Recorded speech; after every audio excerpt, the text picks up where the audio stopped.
자, 이번에는 ETF 네. 이야기 나눠보겠습니다. 삼성자산운용의 최창기 본부장 함께합니다. 네, 안녕하세요. 본부장님 안녕하세요. 아, 제가 시끄럽게 해서 죽을 죄를 졌습니다. 동생분한테. 오카라 좀 이렇게. 예, 바로 지금 동생분한테. 뒤에 카라 좀. 오카라 여기. 예. 됐습니다. 그냥 하시죠. 네네. 아, 카라가 좀 둥그러졌습니까? 네네네. 아, 그런가요? 아, 네. 죄송합니다. 괜찮습니다. 늘 동생분 말씀하시면 시켜서 저한테 보복하시면 안 됩니다. 뭐 보복할 게 뭐 있습니까? 시끄럽게 했다고요. 예, 아니 지난번에 밥 쏘신다고 했는데 안 사셔가지고 그런가요? 예, 네. 제가 적어뒀습니다. 드디어 내일이 월급 날입니다.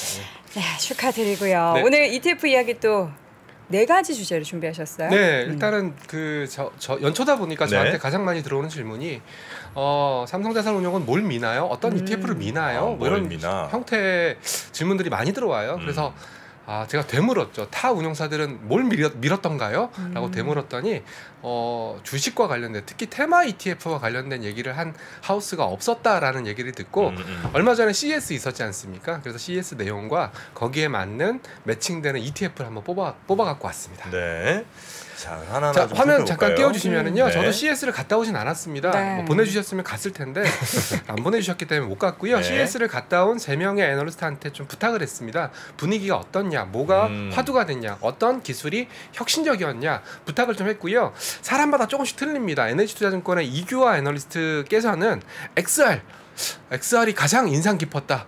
그 중에 뭐였냐? 그랬더니 뭐 롯데 정보통신에서 만든 이커머스인데 실제로 뭐 옷을 입고 쇼핑을 하는 그런 형태의 XR 쪽이 굉장히 인상 깊었다. 이런 얘기를 첫 번째로 꼽았고요. 옷을 입고 쇼핑을 해요. 네, 햅틱이라고 불리우는 마치 예전에 그 스티븐 스필버그의 게임 영화 하나 있었지 않습니까? 옷을 입고 게임을 해서 게임 세상에 들어가서 뭐 보물을 쟁취하는. 레디 플레이어 원. 네, 맞습니다. 네. 거기서 이제 슈트를 입거든요. 네네. 그런 슈트가 상용화돼서 이미 나왔다라고 CES에서 보셨다라고 얘기를 하셨고요. 네. 그리고 소니와 혼다가 같이 합작해서 만든 새로운 모빌리티가 두 번째. 그리고 여기 제가 빨간색으로 좀 박스를 쳐놨는데요. 네. 챗 GPT 오늘도 좀 화두가 됐었던 네, 것 같은데 네, 네, 네. 챗 GPT를 필두로 한 AI AI. 그리고 가전 및 IT는 인기가 없었더라. 이렇게 말씀을 정리를 하셨고요. 챗 GPT 관련해서 같은 NH투자증권의 임지영 애널리스트가 보고서를 쓰셨더라고요. 그래서 챗 GPT-4가 불러올 인공지능 테마라는 보고서를 쓰셨고요. 이분도 같이 갔다 오셨어요. 네, CS 같이 갔다 오셨으니까 오늘 챗 GPT가 좀 화두가 됐었는데 관련해서 보고서가 나와 있으니까 참고하시면 좋을 것 같아서 갖고 왔고요. 이번에는 CES가 근데 그렇게 혁신은 없었다고. 막 이렇게 센세이션하고 뭐 이런 보도 자체가 별로 안 되는 것 같습니다. 제가 그 실망했던 부분이 바로 그 부분이었어요. 네. CES 그러면은 저도 테마 ETF를 담당하는 입장에서 네. 거기서 혁신적인 게 나와야 제가 이 상품화를 할 수 있거든요. 네. 근데 생각외로 그런 게 없었고 혁신상을 받은 게 디지털 헬스케어. 예, 뭐 우리 혹시 여행커님은 MC 스퀘어 모르시죠? 알죠. 엄마가 자고 있으면은 네, 아침에 네, 뚜뚜뚜뚜뚜뚜 네, 이거 네, 끼고 네, 네, 네. 눈에다가도 이렇게 끼고 네, 실제로 공부 열심히 하라고. 예, 그랬을 실제로 때. LG전자라든지 그런 유의 장치, 디지털 헬스케어 장치가 선보였어요. 근데 그막 물소리, 새소리 막 나고 이어폰 자고. 같은 것도 있고 암대 같은 것도 있었고요. 네. 그런 쪽에 디지털 헬스케어가 혁신상을 받았더라고요. 네. 그래서 이번 CES는 뭐 3년 만에 열렸던 오프라인 행사긴 하지만 제가 원했던 좀 색다른 테마라든지 이런 건 없었다. 이렇게 생각을 하고 있고요. 네. 그래서 또 이베스트 증권의 김광수 애널리스트의 또 커버 페이지를 좀 갖고 왔어요. 화면 잠깐 띄워주시면은요. 네. 이분도 뭐 비슷한 얘기를 하시는 것 같으면서도 약간 핀트는 다른 것 같아요. 모빌리티를 우선순위에 넣으셨고요. 그리고 웹 3.0 메타버스를 차순위, 그리고 디지털 헬스, 제가 방금 말씀드렸던 디지털 헬스, 그리고 게임 앤 서비스, 그리고 AI, 그리고 서스테인빌리티는 지속 가능. 저는 멜버른 맞나요? Sustainability. 네, 멜번에서 유학하진 않았고요. 저는 대구에서 대학교를 다녔기 때문에 대구 사투리에 익숙하지 영어는 익숙하지 근데 않습니다. 어떻게 사투리를 거의 안 쓰시네요? 제가 배우려고 노력했으나 피나는 노력. 네, 피나는 노력을 했으나 서울로 올라오고 나서 까먹었습니다. 그랬어요. 네. 여기 이제 대구 사투리죠. 그래요? 그런가요? 아니에요. 야야 이러잖아요. 야야. 뭐 그렇죠. 네. 부산과 좀 다릅니다. 네. 그리고 이제 유진투자증권의 양승윤 애널리스트도 갔다 오셨는데요. 네. 화면 잠깐 띄워주시면 이분은 또 마담이라는 신조어를 만드셨어요. 네, 마담. 아, 불안하다. 네. 글쎄, 왜 뭐예요? 이렇게 막 무리수를 이런 거 던지는 건 아닌가라는 생각도 얼핏 마담. 했었는데요. 메타버스를 첫 번째 키워드로 꼽으셨더라고요. 메타버스. 메타버스 우리 2년 전에 테마 ETF로 가장 뜨거웠던 ETF였거든요. 작년에 죽었죠. 네, 그래서 물었죠. 네. 야, 메타버스 나 새롭지 않다. 근데 왜 메타버스냐? 네. 형님, 기술이 발전했습니다. 그때 메타버스라는 것은 우리가 오큘러스 퀘스트 끼고 그냥 보고 즐기는 거에서 끝났는데 제가 네. 방금도 설명드렸던 것처럼 옷도 입고 또 거기서 가장 이제 춤까지 배울 수 있는 트와이스가 춤을 추는 거에서 그쳤다면은 네. 트와이스가 추는 춤을 제가 옷을 입고 장갑을 끼고 따라 움직이면 거기서 제 액션이 나오는 모션 예. 인식을 해갖고. 네네네. 그러니까 그런 식으로 메타버스가 진화를 했고 아니 그 옷 입을 거예요? 그런 거 있어요? 아니요? 안 입을 것 같은데. 자, 아니 이분들한테는 그러니까 그런 거 있잖아. 내가 진짜 좋아하는 가수가 만약 네. 예를 들면 저 뭐 GD가 네. 무대에서 있어요. 그러면 저는 그 옆에서 같이 뭔가 이렇게 듀엣하는 느낌이 날 수 있는 네. 그 정도 정말 되면? 리얼한. 네. 근데 막 이렇게 가짜 같은 거 말고 진짜 리얼한 네. 그런 게 있으면 한 번쯤은 해보고 싶을 것 같긴 해요. 그래서 제가 혁신을 물어봤어요. 뭐가 그 네가 보기에는 뭐가 제일 혁신이었어? 네. 존 디어와 같은 트랙터 만드는 회사래요. 농기계 만드는. 전문 용어로는 이 회사를 농슬라라고 부르거든요. 맞아요. 농기계의 테슬라. 네네. 무인 트랙터. 네. 이런 걸 만들어가지고 자율주행 트랙터. 네, 자율주행 트랙터 이런 걸 만드니까 야 트랙터는 전통 산업인데 이런 올드한 전통 산업에서 자율주행 AI 이런 게 결합되니까 이게 혁신이었다라고 목 놓아 외치시더라고요. 그래서 존 디어 주식을 사야 되나 이런 생각을 얼핏 해봤습니다. 네. 화면 한 번 더 띄워주시면은요.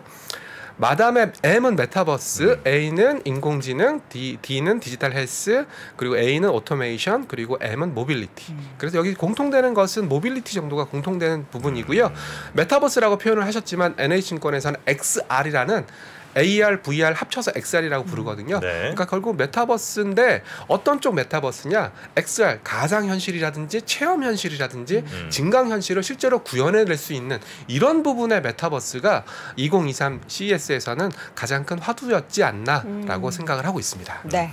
그래서 관련된 ETF를 뽑아갖고 왔어요. 네. XR. 근데 여기서 XR 조심하셔야 될 것은 이 양승윤 애널리스트가 얘기했던 XR은 우리가 얘기하는 메타버스랑 좀 개념이 약간 틀려요. 우리가 얘기하는 메타버스는 주로 컨텐츠, K-팝, 뭐 아니면 뭐 스트리밍, 그 디바이스가 예, 아니라 웹드라마 이런 컨텐츠 소프트웨어에 집중되어 있다면 양승윤 애널리스트가 얘기한 메타버스는 하드웨어죠.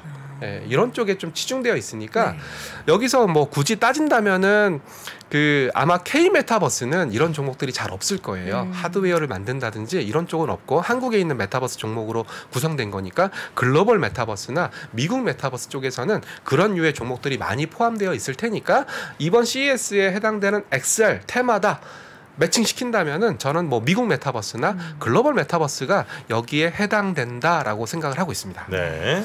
자, XR은 메타버스고요. 모빌리티는 우리가 모빌리티 그러면 이동 수단은 모빌리티라고 생각하지만 아마 네. 차세대 이동 수단 아니면 UAM 아니면 우버가 추구하고 있는 우주 택시 아니 항공 택시 이런 것들이 모빌리티에 해당된다라고 생각을 하고 있어서 뭐 킨덱스의 G2, 에이스의 G2 전기차 그리고 코덱스의 K 미래차 그리고 뭐 코세프의 릭소 글로벌 퓨처 모빌리티 이런 네. 것들이 이 모빌리티 테마에 부합하는 ETF다라는 점을 말씀드리려고 정리를 해갖고 왔고요. 네. 뭐 뒤에 네 가지 테마를 말씀하셔가지고 뭐 가전이나 이런 것도 정리해갖고 왔는데 실제로 제가 뽑아보니까 해당되는 ETF가 많이 없더라고요. 그래서 오늘은 XR 메타버스와 모빌리티에 관련된 ETF만 좀 정리를 해갖고 네. 왔습니다.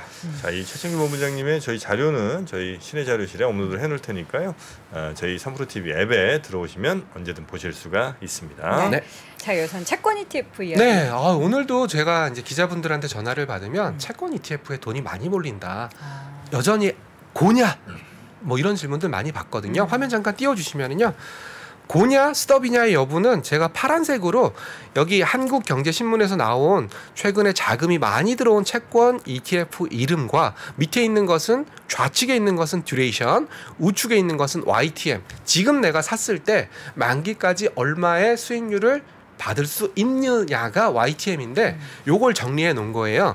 코덱스 종합채권은 5.2년, 듀레이션이 5.2년이란 말이 뭐냐면요. 금리가 1% 떨어지면 이 ETF는 5% 상승한다는 얘기입니다. 네.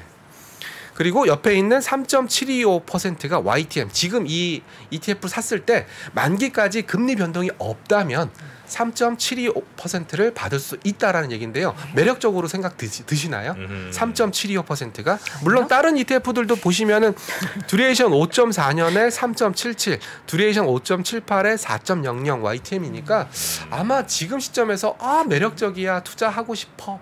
뭐 이런 생각이 제가 엄청난 자산가라면 하겠어요. 네, 엄청난 4%? 자산가. 네, 뭐 한 제가 1,000억 가지고 있어가지고 네. 그걸 안정적으로 뭐 네. 굴리겠다 하면 하겠는데 네. 1,000만 원밖에 없는데 뭐 네. 저렇게 굳이 그럼 3, 결국 4%? 지금 관건은요. 이 YTM 3.725%로 만족을 못 하실 거예요. 네. 금리가 떨어져 줘야 돼요. 네, 그래서 금리가 정말 팍팍 떨어져 주지 않으면 네. 큰 수익을 아니면 좀 적당한 수익을 내기는 좀 약간 이미 가격 반영이 어느 정도 됐다라는 점을 좀 강조드리려고 신문 기사에 나온 ETF와 YTM 듀레이션을 제가 좀 정리를 해갖고 왔습니다. 채권이 가격이 생각보다 많이 벌써 많이 올랐죠. 예, 뭐 그렇더라고요. 네. 많이 올랐고 뭐 실제로 미국도 장기 제가 30년짜리 채권 ETF 매매 많이 하십니다라는 말씀을 방송에서 드렸던 기억이 나는데요. 이미 상당히 뭐 수익이 많이 났다라고 생각을 하고 있습니다. 네. 다음 이거 헤드라인이 무슨 얘기예요? 테마 ETF는 우울한데 그나마 웃은 건 ETF 테마? 네. 이게 이게 굉장히 무슨 좀 뜻이에요? 아이러니한 말장난 같기도 네. 하겠지만 ETF는 우울한데. 네네네. ETF 관련된 산업은 좋았다라는 거예요. 네. 이런 식으로 ETF 많이 만들어서 돈을 많이 유치해가지고 수수료를 많이 받아갔다라는 그런 건가요? 그런 생태계가 계속 커지고 있다는 겁니다. 그래서 네. 보너스를 많이 받으셨겠군요. 이렇게 목소리가 이렇게 꼬여 있어요. 아니 저는 ETF 시장 우리나라 커지는 네. 거 좋아요. 왜냐면 미국 대비해서는 사실 너무 작았는데 네. 최근 한 2, 3년 사이에 정말 많이 커졌잖아요. 네, 네. 아무래도 뭐 펀드 시장이 위축되고 상대적으로 ETF 시장이 커지고 있는데요. 화면 잠깐 좋은 띄워주시면은요. 일단 뭐 미국의 사례를 하재석 연구원이 얘기를 했어요. 네. 하재석 NH투자증권 연구원은 주식시장의 급격한 조정에 따라 뭐 미국 상장된 테마 ETF의 순자산액이 줄었지만 국내에는 감소폭이 줄었고 뭐 국내 테마 ETF의 성장세가 기대된다라는 말씀을 주셨고요. 그래서 제가 데이터를 뽑아갖고 왔어요. 이런 ETF 산업이라고 얘기한다면 지수를 개발하는 지수사, 그리고 그 ETF를 운영하는 운용사, 그리고 그 ETF가 상장돼서 거래되는 거래소, 그리고 그 ETF 지수사한테 데이터를 제공하는 그 데이터 벤더 업체들, 이렇게 네 가지 업체를 ETF 산업이라고 불리우는데요. 미국의 사례를 보면은 ETF 시장의 AUM이 계속 커지고 있어요. 한국도 커지고 있는데요. 이 차트 밑에 있는 차트여서 잘 안 보이실 텐데 보시면 미국은 ETF AUM이 엄청 커지고 있어요. 워낙에 많이 그리고 또 하니까. ETF를 운영하는 운용사도 상장되어 있고 그러다 보니까 이런 ETF 관련된 생태계에 있는 그런 기업들을 묶은 ETF 테마 ETF가 좀 각광을 받았다라는 얘기를 좀 드린 거고요. 저도 한국의 ETF 산업을 하고 있는 1인으로서 이런 기사를 볼 때마다 흐뭇하더라고요. 제가 증권사에서 자산운용사로 옮긴 게 참 잘했구나. 네. 그런 생각에서 가지고 왔는데 별로 반응은 안 좋은 것 같습니다. 아니 네. 이제 돈 잘 버신다라는 관점으로 네. 우리가 받아들일 게 아니라 그만큼 이제 미국 시장에서 보면 ETF로 굉장히 안정적인 투자처로 그렇죠. 이야기를 많이 하는데 우리나라는 아직까지는 그런 인식이 좀 덜 하잖아요. 네, 그렇죠. 그래서 이제 제가 이 방송에서 열심히 방송을 하고 있는 네. 이유도 네. ETF에 대한 불신, ETF에 대한 믿음을 좀 심어드리기 위해서 좀 방송을 하는 거니까 네. 그런 맥락으로 이해해 주셨으면 감사하겠습니다. 네. ETF로 구성된 ETF가 있으면 네. 그 ETF는 직접 그 해당 종목들을 사는 거예요? 아니면 그냥 그 해당 ETF들을 사는 거예요? 그 두 가지가 있는데요. EMP라고 불리우는 ETF로 포트폴리오를 짠 그 ETF들은 말 그대로 그 ETF들만 사고요. 네. 그 속에 포함되어 있는 ETF들이 주식을 사게 되는 거죠. 근데 네. 직접 종목을 사는 네, 맞습니다. 그런 ETF도 있고요. 네, 맞습니다.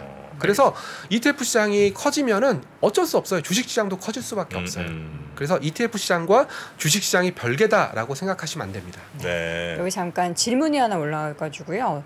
ETF 관련된 질문 잘 안 올리시는데 삼성에서는 혹시 베트남 투자하는 ETF 나올 계획은 없나요?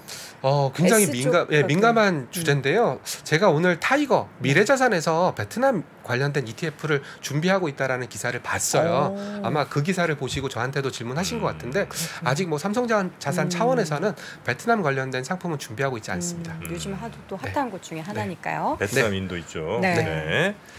이어서는 네 번째로. 네, 네 번째로는 올해 이제 연초 대비 주식시장이 좀 많이 올랐죠. 그래서 어떤 ETF가 사이즈가 늘었는지를 한번 조사를 해갖고 왔어요. 네, 그것도 굉장히 중요한 펀드 네네. 플로우거든요. 그래서 채권, 원자재, 기타로 갖고 왔는데요. 역시나 채권은 30년, 30년 채권 ETF의 사이즈가 늘었어요. 결국은 제가 앞서서 채권 ETF에 자금이 많이 몰렸다라는 기사와 연장선상에 있는 내용이라고 보시면 될 것 같습니다. 그래서 30년 그리고 장기 여기서 조심하셔야 될 것은 30년, 장기, 10년 모두 다 듀레이션이 긴 ETF들이에요. 무슨 말이냐면 쿠폰을 먹으려고 하는 그런 형태의 ETF라기보다는 네. 금리가 떨어졌을 때 굉장히 큰 폭으로 튀는 그 리바운딩을 먹겠다라는 그런 ETF들이에요. 그래서 ETF만 놓고 따진다면 확실히 네. 올해 금리가 좀 떨어질 거다라고 생각하시는 분들이 많은 것 같습니다. 그리고 밑에 보시면 구리가 또 많이 사이즈가 늘었고요. 네. 골드도 많이 늘었어요. 구리는 어떻게 보면은 그 산업에 필수적인 들어가는 필수 산업재거든요. 그러니까 결국은 경기 침체, 경기 안 좋아질 거예요라는 얘기도 많이 하시지만 구리와 같은 필수 자원에 대한 수요도 좀 있을 거다라고 생각을 하는 거고 골드는 작년부터 올해까지 골드가 많이 올랐거든요. 네. 예, 그러다 보니까 골드에 대한 선호 현상이 올해도 이어지고 있는 거다라고 판단하고 있습니다. 지금 질문에도 원자재 ETF 왜 없냐고 질문하셨는데 저 보니까 구리 선물이나 뭐 있네요. 네네네. 참고로 왜 원자재 ETF는 많이 없어요라는 네. 질문을 하실 거예요. ETF와 ETN이 있는데요. ETF는 펀드 형태에서 운용사에서 만드는 거고요. 네. ETF와 ETN은 거의 비슷한데 노트, 채권 형태로 만든 것은 증권사에서 만든 거예요. 처음에 ETF가 먼저 나왔고요. ETN 시장이 나중에 열렸는데 제가 정확하게는 모르겠는데 신사협정을 좀 한 것 같아요. 원자재와 같은 상품은 ETN에서 좀 해라. 가급적 ETF는 원자재는 원유라든지 좀 약간 골드라든지 좀 대표적인 거 외에는 좀 건드리지 말아라. 이게 약간 단일 품목으로만 있는 거죠. 합해진 거는 없죠. 그러니까 커머디티 ETF더라고요. 다 합해진 거더라고요. 그 단일밖에 없죠. 종합은 없습니다. 종합은 없다. 그래서 원자재를 찾으시면은 ETF에서 찾으시면 아마 마음에 드는 원자재가 없으실 거예요. 그래서 원자재는 ETF보다는 ETN에서 투자하시는 게 좋습니다. 알겠습니다. 네. 자, 이어서 이제 여전히? 6대4는 좀 스킵하겠고요. 네. MSCI 얘기를 드리면서 마감을 좀 할까 합니다. 네. MSCI 두 가지 이벤트가 있습니다. 화면 잠깐 띄워주시면 이제 1월 이제 중순 넘어가니까 이제 2월에 MSCI 리밸런싱이 있거든요. 참고로 MSCI는 2월, 5월, 8월, 11월 1년에 4번 정기 변경을 합니다. 그래서 벌써 2월 정기 변경에서 어떤 종목이 들어갈 건지에 대한 궁금증이 많이 있으시더라고요. 그래서 삼성증권의 김동영 애널리스트가 좀 정리를 해갖고 왔는데요. 요번에는 카카오페이 한 종목 예상하고 있습니다. 근데 중요한 건요. 들어온다 안 들어온다도 중요하지만 네. 얼마 정도 사이즈로 들어오는지도 굉장히 중요합니다. 그래서 계산도 좀 해놨는데요. MSCI EM을 추종하는 추종 자금이 0.4조 달러니까 이걸 토대로 계산해 보니까 대략 1,000억 원 정도가 들어온다. 그럼 언제 들어오냐? 2월 28일 날 들어올 거다라고 날짜까지 좀 얘기를 해놨고요. 네. 이런 인덱스 리밸런싱 이슈는 어느 정도 시장에 알려진 이벤트니까 2월 28일 날 들어온다라는 것을 알고 액티브 펀드라든지 아니면 카카오페이를 매매하는 그런 자금들은 이런 이벤트를 역이용할 가능성도 굉장히 높다는 말씀을 매번 이런 얘기 드릴 때마다 반복해서 말씀을 드리고 있고요. 네. 오늘 한 가지만 더 말씀드릴게요. 오늘 나왔는데요. 그 메리츠 화재가 지금 MSCI 지수에 들어가 있거든요. 근데 아시다시피 메리츠 금융지주가 자회사들을 100% 자회사로 만들고 있지 않습니까? 네. 그래서 메리츠 금융지주가 그러니까 메리츠 화재가 빠지고요. 메리츠 금융지주가 MSCI 지수에 편입됩니다. 그래서 당연히 메리츠 화재 입장에서는 안 좋은 거고요. 메리츠 금융지주 입장에서는 좋은 겁니다. 날짜는 1월 27일 종가 기준으로 리밸런싱이 이루어지니까 최근에 아마 메리츠 금융지주에 외국인 자금이 좀 들어오는 게 확인되셨을 거예요. MSCI 관련된 그런 자금일 가능성이 높다라는 점 말씀드리겠습니다. 그러니까 메리츠 금융지주로 이제 다 같이 통합이 되는 과정에서 네. 메리츠 화재는 이제 이미 들어가 있는데 그걸 이제 빠지고 빼고 이제 금융지주로 바꿔 넣는 거죠. 네. 근데 메리츠 화재 갖고 있는 분들은 어쨌든 이 주식은 그냥 합병되는 주식인 거니까 큰 상관 없는 거죠? 네, 그렇습니다. 네. 알겠습니다. 그런 변동 상황까지 네. 우리 최창기 본부장님이 짚어주셨고요. 네. 오늘은 여기서 마무리하고 다음 주에 또 뵙도록 하겠습니다. 네. 설 잘 보내시고요. 네, 감사합니다. 새해 복 많이 받으십시오. 새해 복 많이 받으세요. 고맙습니다. 네.